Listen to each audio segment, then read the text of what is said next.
سپس شناخت پیامبر صلی الله علیه و سلم این دومین رکن علم است. رکن اول شناخت پروردگار است، دومین رکن آموزش علم این رکن دوم شناخت پیامبر صلی الله علیه و سلم. و کلمه نبی یا از نبع است، یعنی خبر دهنده، چون که الله میفرماید قالت من انبأك هذا. سوره تحریم گفت کی تو را بر این خبر داد. یا که در دیگر جای قرآن نبی عبادی انی انا الغفور الرحیم، بر بندگان من خبر بده که من غفور و رحیم هستم. سوره حجر ده. و همچنین گفته شده است که نبی از نبوت گرفته شده است. نبی از نبوت یعنی بلندترین مقام را دارند، زیرا انبیا پیامبران بلندترین مقام را در میان آدمان دارند. آنها علامت و نشانه هدایت هستند بر مردم. پس شناخت رسول الله محمد صلی الله علیه و سلم نه تنها دانستن نام اوست، بلکه اقرار و تسلیم شدن بر رسالتش می باشد. و معنای محمد رسول صلی الله علیه و سلم این است که تصدیق کردن، باور کردن به هر آن چیزی که او خبر داده است از امور گذشته، آینده و غیب، اطاعت نمودن از او صلی الله علیه و سلم، پیروی از هر امری که فرموده است با اجرای احکام که آورده است، اجتناب دوری جستن، پرهیزی از هر چیزی که من کرده است و زجر سرزنش و هشدار داده است، و قبول حکم،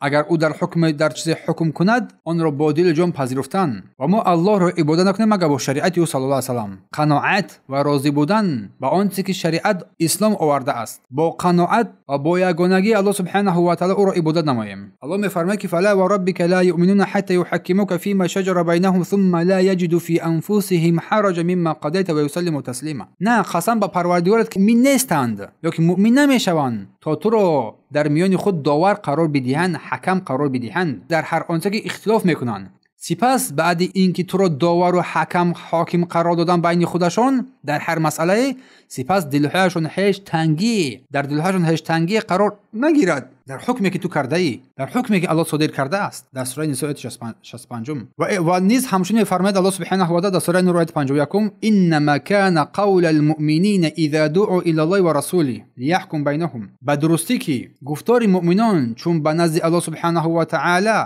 و رسولش دعوت شوند تا میانشان حکم فراگیرد، حکم شود، تنها آن است که بگویند ان یقولوا سمعنا و اطعنا، اینی که بگویند ما شنیدیم و اطاعت کردیم، اولئک هم المفلحون، اینا هستند نجات یافتگان. و نیز الله میفرماید که فلیحذر الذین یخالفون عن امره ان یصیبهم فتنه او یصیبهم عذاب علیم. برحذر باشند، باید احتیاط کنند آنهایی که از امر او روی گردانند که مبادا بر آنها فتنه، آزمایش فرا رسد، درگیرد یا عذاب دردناک الله سبحانه و تعالی. سوره نور آیه 63. و امام احمد رحمه الله تعالی گفتند که آیا میدونید فتنه چیست؟ در این قول الله سبحانه و تعالی گفتند که فتنه شرک است. شاید وقتی کسی از گفتار پیامبر صلی الله علیه و سلم رد کند، چیزی از کجروی در قلبش جای گیرد و در نتیجه هلاک بگردد، گفتند احمد رحمه الله تعالی. پس فتنه در این آیه کریمه در اینجا به معنای آزمایش و گمراهی رو در نظر دارد و بدترین این گمراهی ها این شرک است. اگر انسان یک حدیث صحیح